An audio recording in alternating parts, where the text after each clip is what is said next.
So, Spider-Man Across the Spider-verse. What can I say? It's fantastic. And to be fair, I haven't watched the first one yet, but I'm going to when I'm done making this review. It's super good. I would say that this is one of the. It could be very close to one of the top 10 comic book movies I've ever seen. It is absolutely fantastic. The action is good.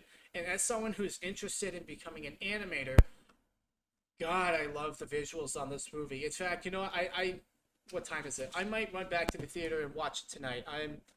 I'm not sure because it was so good. And Miles Morales' character is great. And I love that we're getting a view of a different kind of family. I'm a very open person. I don't want to be locked in a box in terms of the things that I am entertained by. I want to see stories from black people who have a different experience than me. I want to see stories from Asian people or Indian people or whatever. I want to see all of these different stories because I just love being entertained by good stories. It doesn't matter, if it's something that's similar to my experience or not. I just want to see a great story about, great characters from all different kinds of backgrounds. And so this movie is such a vibe for me. I love the family aspect of it. I love his parents. I think his parents are good role models. His dad's a cop. He's trying his best. He's trying his best to be good to his son. His mom is empathetic and thoughtful and heartfelt, but also strong, in the few scenes that she's had. Like, I think this movie, I'm going to have to go back and study this movie in terms of character development because I vibed with all of the characters with very few lines of dialogue, especially Gwen Stacy's father. It didn't take long for me to care about either of these characters, and so I would say that this movie is a masterclass in getting people caring about each character in very few lines, and that's one of the things that I really, really love about this film. The animation style itself is wonderful. I don't know how they do it. It looks like it costs $100 million to make.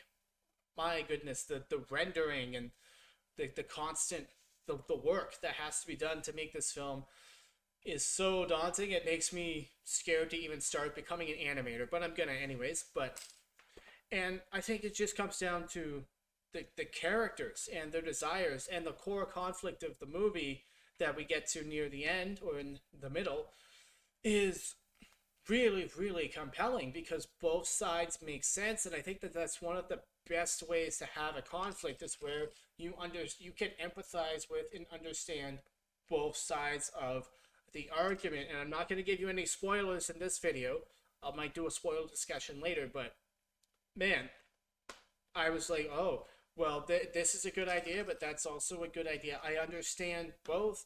The story is really complex, and yet, again, the way it's told to the audience, it takes you by the hand, not in a patronizing way, but you're right along with it every single time, guys. If you haven't seen this movie yet, Spider-Man Across the Spider-verse, you need to watch it. It's fantastic. The characters are all great. The voice acting is all great.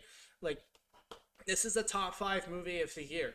Top 5 movie of 2023 for sure. Go and see it. You're doing yourself a disservice if you don't see it.